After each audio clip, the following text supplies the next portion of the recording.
We're attempting to connect a lot of dots here, globally, tribally, historically, at all levels of consciousness and soul evolutionary process.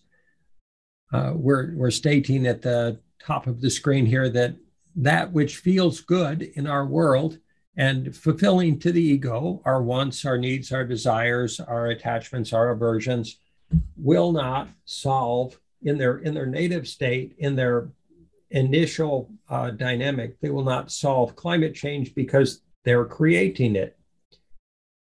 So these dynamics of seeking safety, comfort, money, control, power, status, leadership position, validation, addictions, or to feel tribally whole, resonant, or in phase with the social tribal process, are generating these challenging dynamics that are toxifying our world as far as we perceive it in this moment. We're open to all reflections in these regards.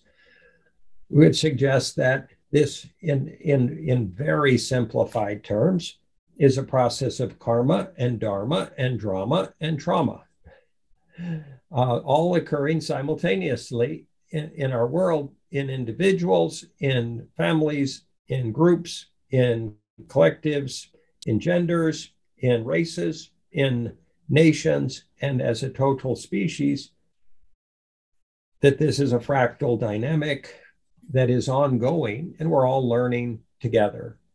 We're all tumbling around like rocks in a rock tumbler, learning through our pain and our judgment and our criticism, our attachment and our aversion dynamics.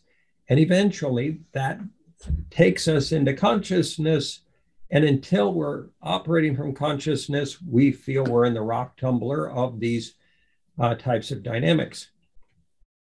In that process, the tribal attention seeking and support seeking as a modality of empowerment is what tends to drive what we would refer to as the taproot, or the primal tribal feeding drive, survival drive, predatory drive of humanity that is so egocentric or self-centric and narrow in its perspective in regard to what is important, what is good, what is necessary, what is right, what serves, what doesn't. And we would suggest that from the taproot's point of view, which just wants to feed and proliferate the billion children that are present, give or take, that are presently at risk in our world, is a meaningless factor. It's not a blip on the radar of this energy that wants simply for us to continue feeding on this world without limit and without governance or regulation or wisdom or conscious discernment. So from that vantage point of narcissistic ego, it's the statement of my process, whatever my process is all that matters.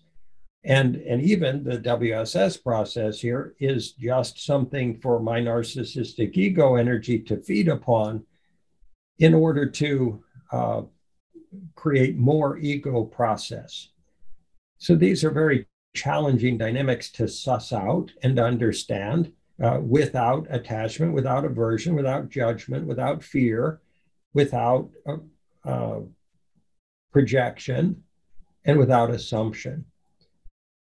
Now, those dynamics of narcissism can appear as selfless service that just hasn't gotten to its moment of feeding yet, its moment of the payoff, if you will, of the ego process at some future point, some imagined future point.